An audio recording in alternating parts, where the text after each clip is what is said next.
If you're planning to stand up in your Mirage Passport and you want a little bit more stability, or if you're kayaking offshore and you want that extra security for side-to-side stabilization, Hobie offers the SideKick AMA kit. It comes with 2 inflatable floats that have 3 adjustable height settings, so you can position it just how you want it for cruising or for standing. You're going to mount this center bar first that's held into place using 2 of these clamps. I'm going to disassemble the clamp, and I'm going to use just the bottom half of the clamp to create my pilots for the holes that I'm going to drill for the well nuts. So I'm going to separate the hardware from each of the clamps, and I'm going to fit it just to the end of the crossbar so it's right flush with the end of the tube. And on this kayak, I'm just going to butt the center bar right up against these raised features on the kayak that help the kayak nest together. In the event that you're traveling a long distance and you want to stack the kayaks for transportation and you need them to nest, you can go ahead and remove this center bar from the clamps and still be able to use the stacking feature. I'm going to hold the center bar in place by just putting some firm downward pressure on it, and I'm going to create some small little drill dimples using the bottom half of the clamp as my guide. There's 1.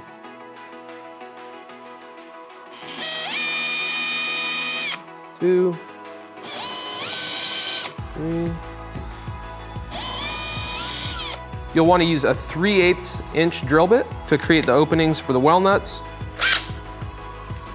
And I'm going to use my little drill dimples I created as a guide.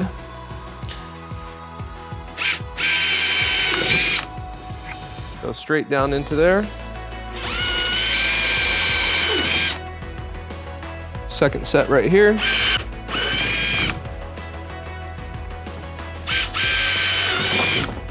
So I've got the clamps loosely installed onto the ends with the well nut assembly. These 3 holes in each end of the crossbar, that's going to serve as your adjustability mechanism. So there's a button that clicks into each of these depending on the height setting that you want. We'll dial that in and we'll show you how it works when the floats are inflated and adapted onto the ends of the bars.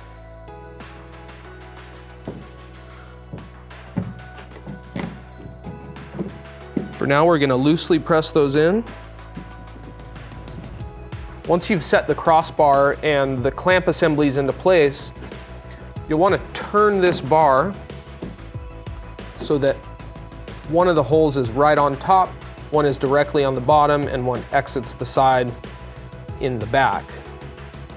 This open area behind the seat will allow you to get a finger in behind underneath the button, depress that, and rotate the arms one way or another. We'll show you how that's done after we fasten these down and put the arms on. And we're going to back this clutch off. I'm going to start with a 5 on this drill. I don't want to over tighten these well nuts. They're going to take quite a few turns to expand fully and lock the clamp into place. And I'm just going to switch back and forth as I'm doing this.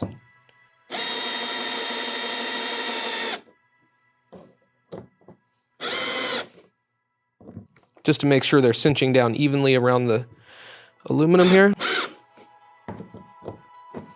I'm going to back it off even one more.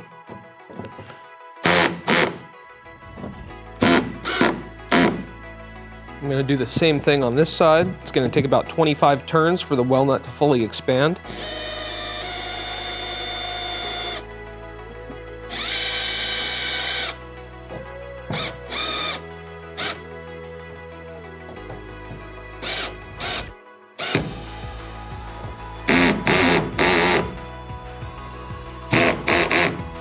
As you can see, you've got a really robust installation there, and the rubber aspect of the well nuts seals up that hole, so it's going to be watertight. These are the inflatable floats that stabilize the kayak.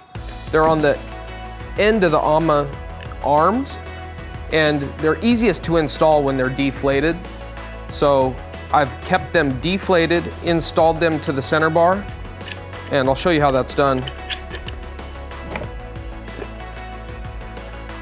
You want the end of the bar to go through both of the plastic loops on the float, and then this locking pin will go through the opening in the end of the arm and lock into place.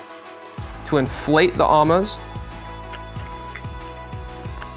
you're just gonna blow a handful of breaths into this opening.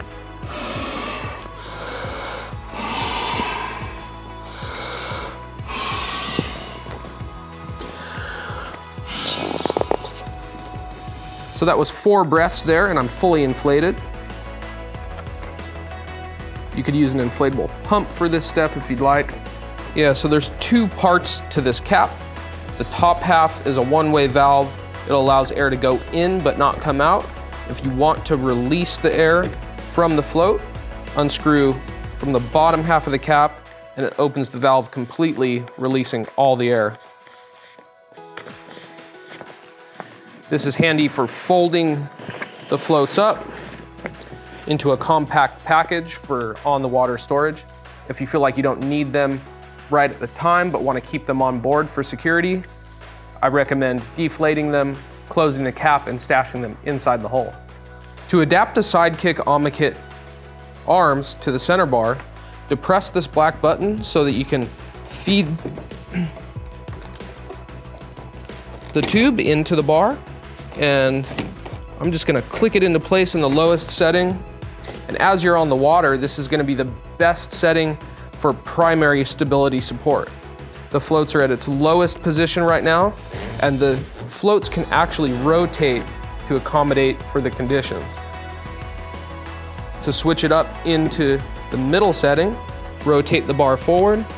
The black button will click into the setting, and the floats will automatically assume a horizontal position.